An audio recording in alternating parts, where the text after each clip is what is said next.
Justement, ce look, c'est vrai qu'il passe pas inaperçu quand on a des chaussures comme celle-là. Ouais. Est-ce que ça a marqué, ça a marqué, ça c'est C'est le rêve.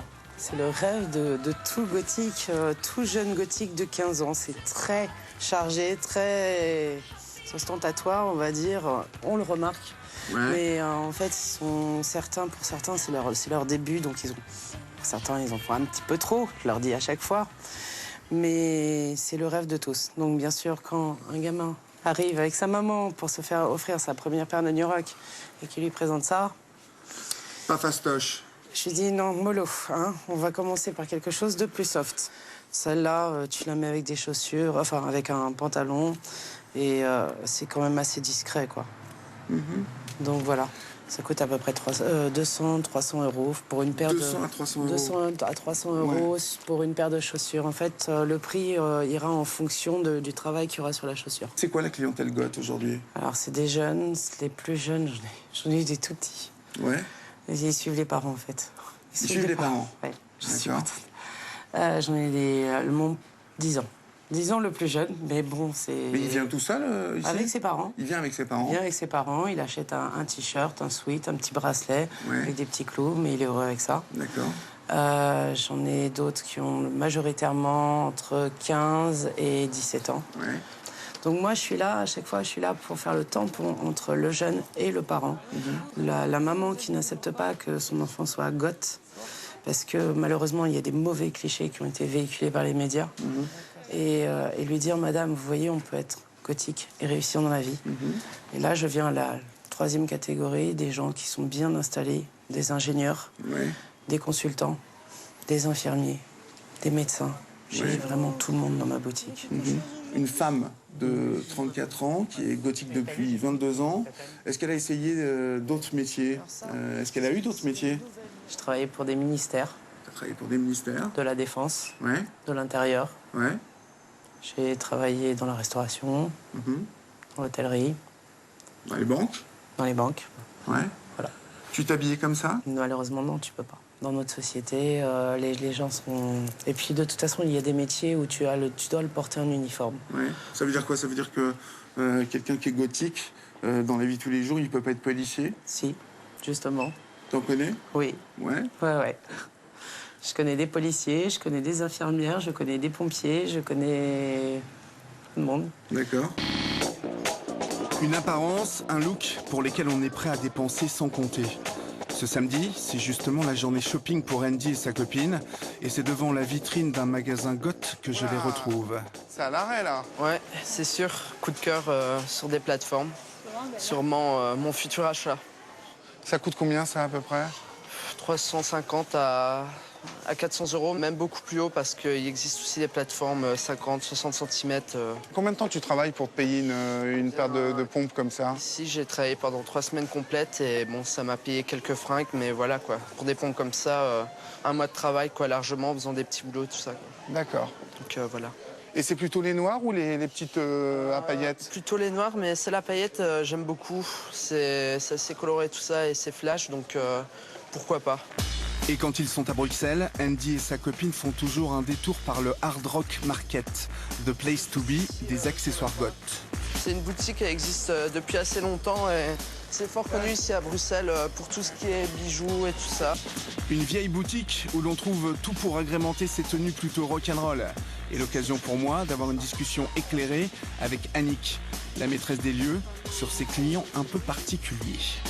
Je les côtoie régulièrement, c'est des jeunes gens hyper bien élevés, hyper polis, hyper gentils, qui sont toujours à la recherche d'apprendre quelque chose, d'évoluer. Pouvoir s'habiller comme ça, c'est quand même être libre.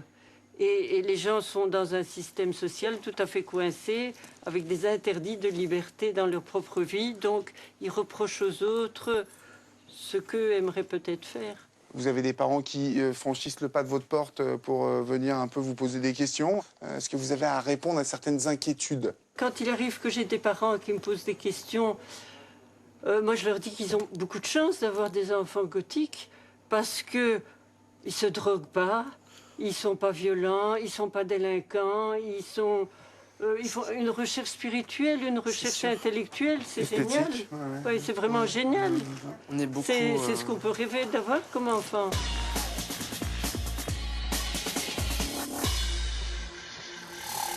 Le style goth, toujours décrié, éveille aujourd'hui l'attention des créateurs de mode les plus branchés. François Darmini, photographe de stars, ne s'y est pas trompé. Son expo, consacrée au goth, met en lumière toute la particularité esthétique de ce mouvement. Avançant en terre inconnue, il a pourtant découvert un univers qui l'a immédiatement fasciné.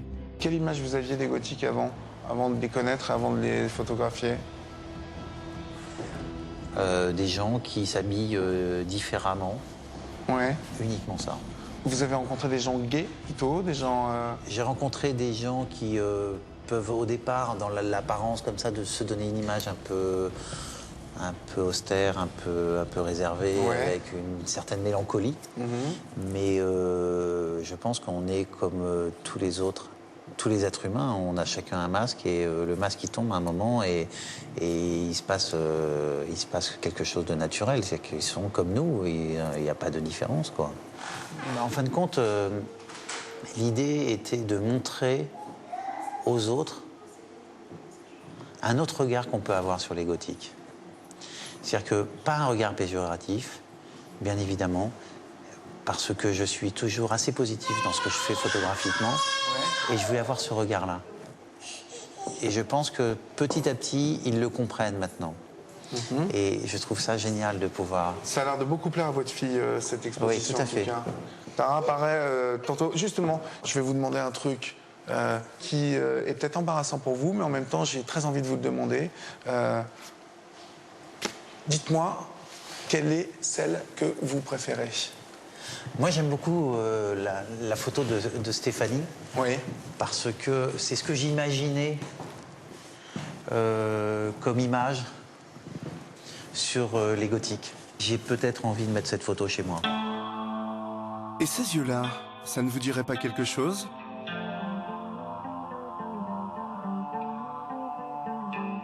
Comment est-ce que tu te trouves quand tu te regardes? Quel rapport tu as à toi?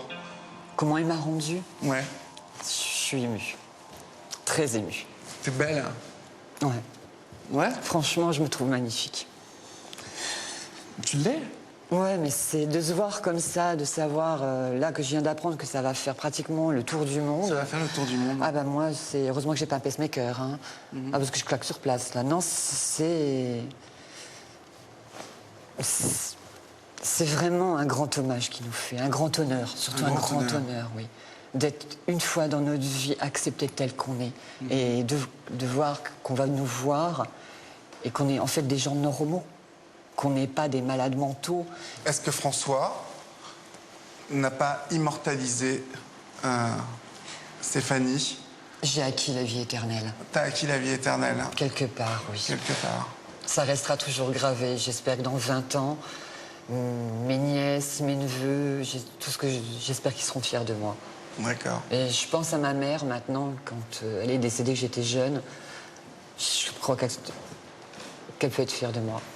C'est vrai qu'on sent là le regard d'un photographe qui a parfaitement perçu l'intérieur avant de sublimer l'extérieur. À bientôt Stéphanie. À bientôt, et François. prends soin de toi. Pas de problème, Olivier. Ciao. Ciao.